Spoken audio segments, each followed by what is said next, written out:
It's 6 o'clock on Tuesday, the 8th of October, 2019. Good evening, and thank you for tuning in to the English edition of Aura News. My name is Oliver, bringing you the only daily update of the local Albanian news translated into English.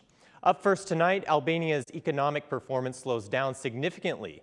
This, according to the World Bank, is due to the projections that show the country's economy will not grow more than 2.9%.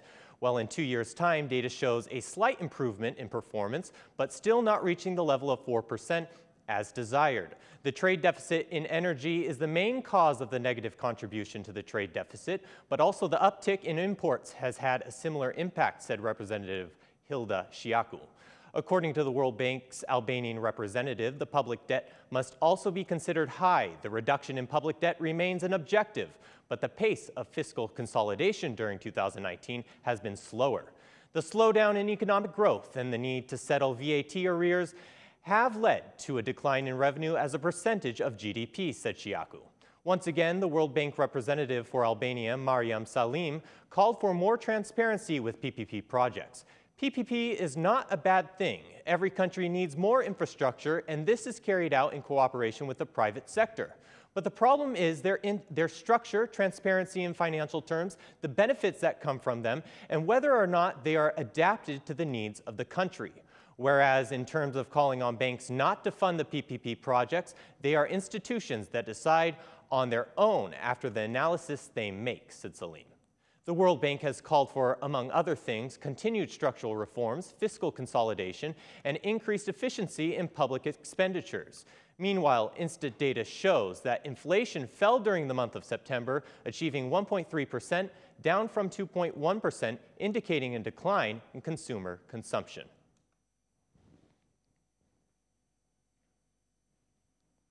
Next up tonight, the official visit of the Austrian Foreign Minister, Alexander Schallenberg, brought the debate on the opening of negotiations and the conditions imposed on Albania to the forefront of conversations. The head of the Austrian diplomacy expressed support for Albania's integration into the EU, while his Albanian counterpart, Gent Sakai, showed conviction when he claimed that the country already fulfilled its duties. Acting Foreign Minister Sakai said he is working hand in hand with the European Union member states to garner support for the opening of negotiations on October 18th. At a press conference with his Austrian counterpart, Sakai gave this answer when asked if he feared a vote against Albania by the Netherlands. "I want to say that we are working hand in hand to secure votes in Albania's favor. I am not afraid of the votes against, but I am strongly committed to garnering the votes needed," said Sakai. Referring to his meeting with the Federal Minister for Europe, Integration and Foreign Affairs of the Republic of Austria, Alexander Schallenberg, Minister Sakai said that Austria, as one of Albania's 4 strategic partners, is one of the key supporters of the country's European journey, in particular with the opening of membership negotiations.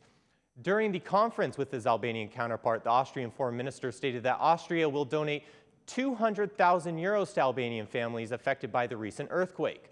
The minister then focused on the issue of negotiations, where he stressed that next week will be a decisive one. According to him, Austria has made its position on negotiations clear, stating, "Next week we will have a very decisive one. Austria has made its position clear. We want Albania and North Macedonia to open up negotiations.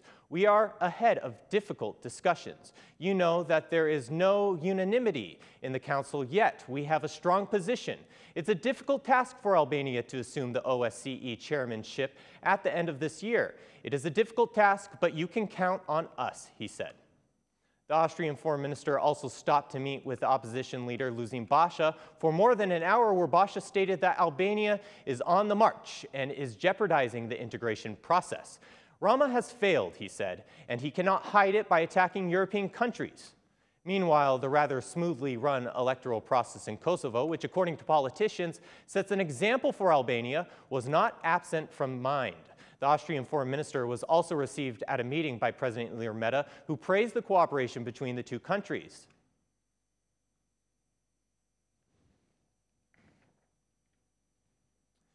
Turning now to Kosovo, the new politicians elected in Kosovo have pledged to intensify Albanian-Kosovo trade relations. Nevertheless, trade between the two countries is facing barriers from both countries.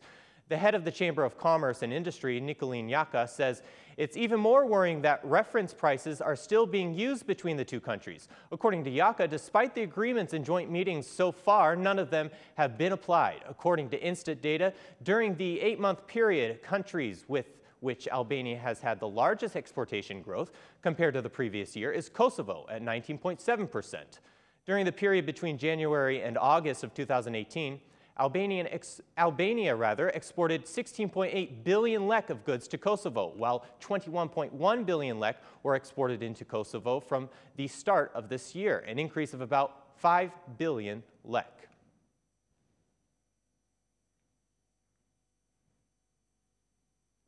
Moving on now, despite the anti-informality action that has been underway for many months now, still Albanian businesses are not issuing tax vouchers. During the month of July to September, the tax administration found that 587 entities were penalized based on the tax voucher alone. The tax director stated that areas along the coast are the most problematic as they have the largest number of entities caught with violations.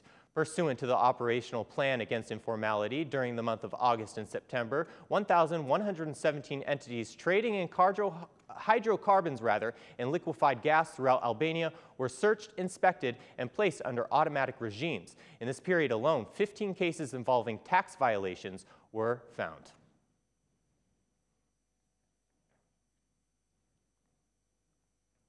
Starting this Tuesday, anyone caught with an illegal weapon, blocking streets, abusing animals, or even violating food security requirements will be met with severe penalties. Today, October 8th, is the deadline for any legal changes to this law, which gives a 3-year prison sentence to anyone caught blocking traffic, assaulting police officers, or committing acts of violence on sports fields. New changes to the penal code, according to lawyer Sajmir Visha, are expected to solve the problem of roadblocks, violence in sports, and food security violations. Visha states that the severity of the sentence for the penal offense of possessing a firearm has not had any effect on the case either. Prior to being approved for the second time in Parliament, the amendments to the penal code have been returned for review by President Ilir Meta on the grounds that some of the provisions do not guarantee the proper prevention or punishment. There is also a toughening of the sentence for the illegal possession of firearms, where it now expands from 7 to 15 years in prison. Additionally, violence against animals is punishable by up to 2 years in prison. Further toughening in these new changes in the laws is foreseen even for the violation of food security. In this case, abusers will be sentenced from 7 to 25 years in prison.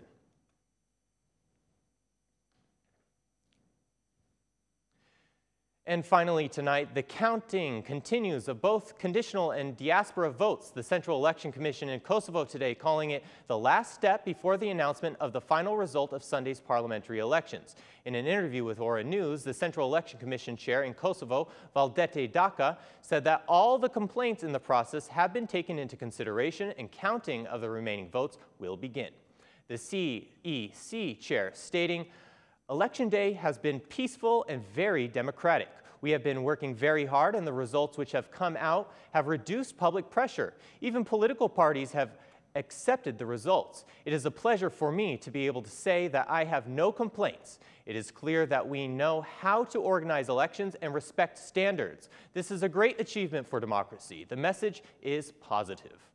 Meanwhile, Dhaka has attributed the expediency of the vote counting process not only to the effective ballot counting in the country's polling stations, but also to the will of the politicians. In this election, for the first time, citizens in the north voted with Kosovo's identity card, and although the CEC chairwoman calls it the best election in the country, Kosovo still struggles to address the needs of deep electoral reform.